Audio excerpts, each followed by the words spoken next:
Dear students, like last year, we're coming with face-to-face clinical course. This will be mainly case-based discussion. Our team has worked very hard to collect clinical cases of almost every anatomical region of the body. Like last year, we will have number of cases and it won't be a lecture-based course. It will be for you to present cases, and we as a senior faculty will try to fine-tune your history-taking skill and your clinical examination. We will then demonstrate how to elicit important clinical tests on real patients.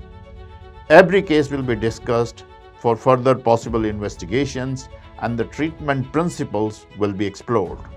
All in all, it will be 2 days of excitement and learning. I am very excited. Are you?